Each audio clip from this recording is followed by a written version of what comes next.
Hey everybody, my name is Dan. Welcome to my very first camera, computer, and tech news show. I'm going to go through the week's camera, computer, and tech news that relates to the creative space for people like YouTube or artists, digital or whatever, musicians, but mainly focusing on cameras and computer tech for editing and software like that. But just some other little interest stories to spice things up because you never know.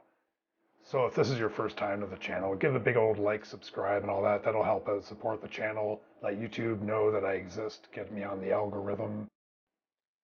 All right, so first in camera news, Leica has officially announced this new Leica Deluxe 7 Street Kit for a US list price of $1,549, and it's now in stock and shipping at B&H Photo. The new Street Kit gets most of its features from the black finish Leica Deluxe 7.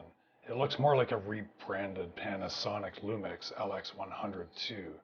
And it has a 17 megapixel micro four thirds sensor with a high image quality, even in low light, 24 to 75 millimeter f1.7 to 2.8 Vario Sumilex lens with optical image stabilization, versatile all-purpose zoom. It has an integrated EVF crystal clear viewfinding, even in direct sunlight apparently. A 3-inch 1.24 million dot LCD screen with a quicker operation of settings such as autofocus and stuff from it, because it's a beautiful touchscreen, I guess.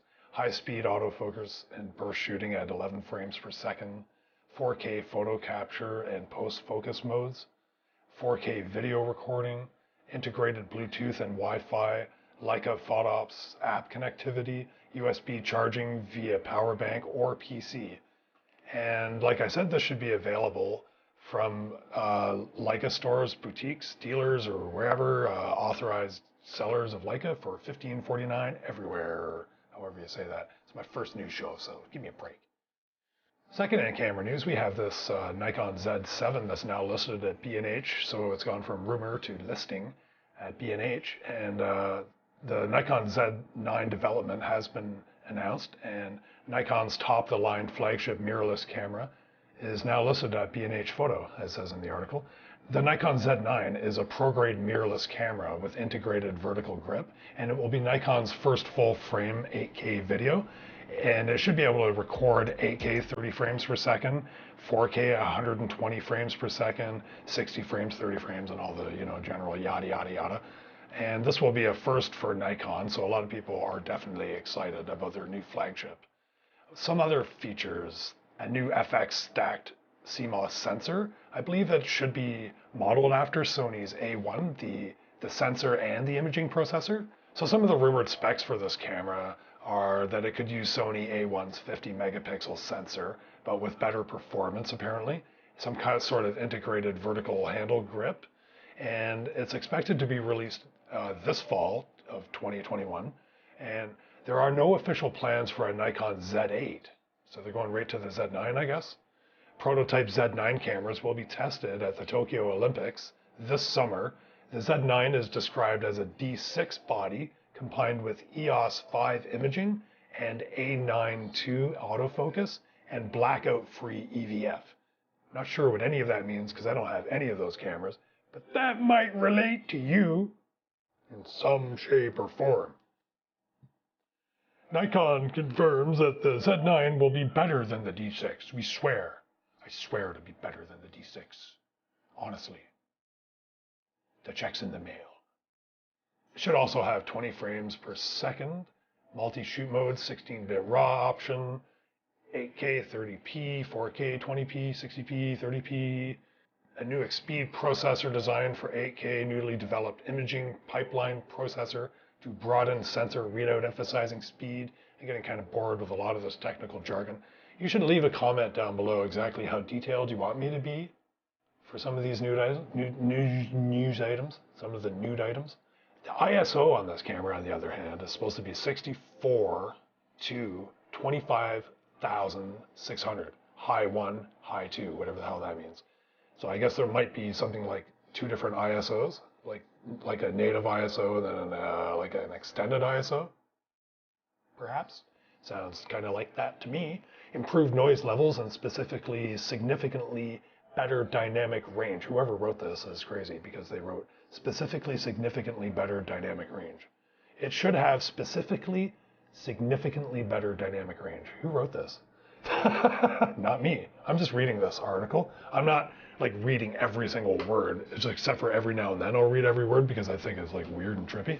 But I definitely don't want to be caught on some kind of oh, you're just copying what some other guy wrote. But I'm reading like a few articles and I'm just kind of combining the words together and giving you guys the gist of it. So that's the Z9, the Nikon Z9. Look out for that. Nikon's new flagship camera should be around between $6,000 to $7,000. They're saying, and like I said, it's already listed out there, so you can get a little peek at it with yourself using little peepers. So some other things in the news is Sony have a whole bunch of new sensors out. Sony have this is still in the rumor realm, but we're talking 8K rumor realm. Sony have 8K rumors. Sony's 8K rumors out there are there's a 30 megapixel sensor from Sony that could be aimed at Panasonic and Olympus for their Micro Four Thirds sensors. A lot of people are saying this might be for the new GH6, and that has a lot of people excited. There are some other sensors out there as well. There's at least one other 8K Micro Four Thirds sensor that is 47 megapixels, and there's also a leaked 41 megapixel sensor, but there are a few asterisks, you can't say that word, next to its credibility. So I don't know. You can look this stuff up too. But anyway, some of the new specs that are rumored for the Panasonic GH6, which are kind of exciting, are that obviously it might be doing 8K resolution, and it should be available for the end of this year. Other than that, there's not really a lot of other, there's not really much else to go on except for this new sensor and that it'll probably do 8K. And there's no word on its autofocus or anything like that yet. So we'll just have to keep our good old fingers crossed on the new Panasonic GH6 news. And that should be out actually by the end of this year as well. Look out for that. Oh man, I will be. What else do we got here in the news? We got some, in case you missed it, news. There's news about the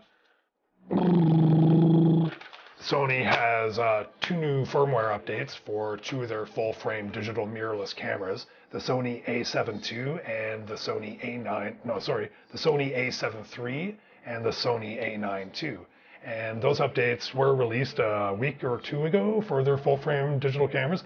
And if you check their website, they will tell you all the benefits, pluses, negatives, or whatever you might want to do to see what these new updates could do for you. There was too much to read out right now, so I'll let you go check, update your camera, and that's just about it. Well, there's one more news item that's just for, just for giggles, you know what I mean? And we're going to talk about the non-fungible tokens, which people seem to be getting really into and are making a huge splash in the news right now. These non-fungible tokens, what they are, they're essentially just minted assets with mathematically defined contracts that will indicate true ownership of digital goods.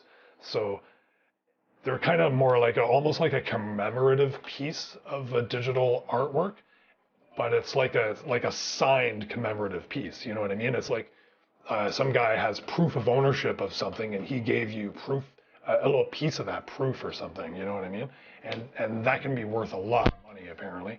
And they're taking all different forms, all different shapes and GIFs, memes, and anyway, the biggest news is that this guy Beeple, or what was his name? Mike Winkelmann. His name is Mike.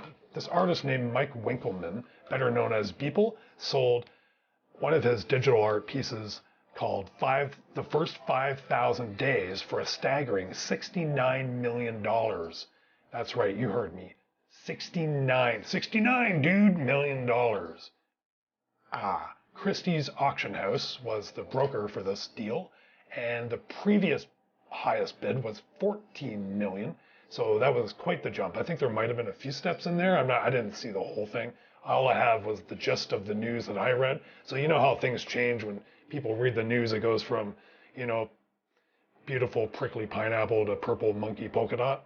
That's kind of like what's happening here, folks. You can go read the story yourself, and get a better gist of it, you know what I mean? But I'm just passing along the crazy information that, wow, $69 million for a digital art piece, non-fungible token.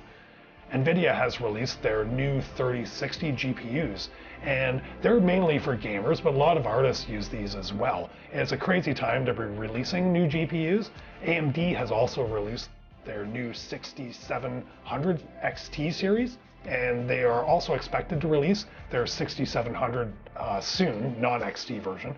And these are the mid-range GPUs that a lot of mid-range consumers, average people, will use more of these GPUs, maybe even ones priced a little under these. I personally have one that's priced around that price range, even though I have a Threadripper computer. I have a mid-range graphics card because that's all I could afford at the time. I ran out of money because the graphics cards prices were absolutely insane 2 years ago, and now they are again.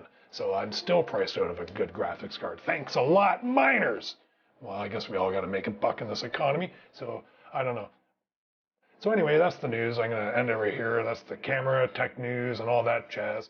So, don't race out to buy a GPU anytime soon. That's what I take from that. And also, don't put your money down on any cameras yet because there's a lot of stuff coming out. That's another take I'm getting from this. Thanks a lot for coming by and checking out the channel. Give a big old like, subscribe, and I hope to see you soon.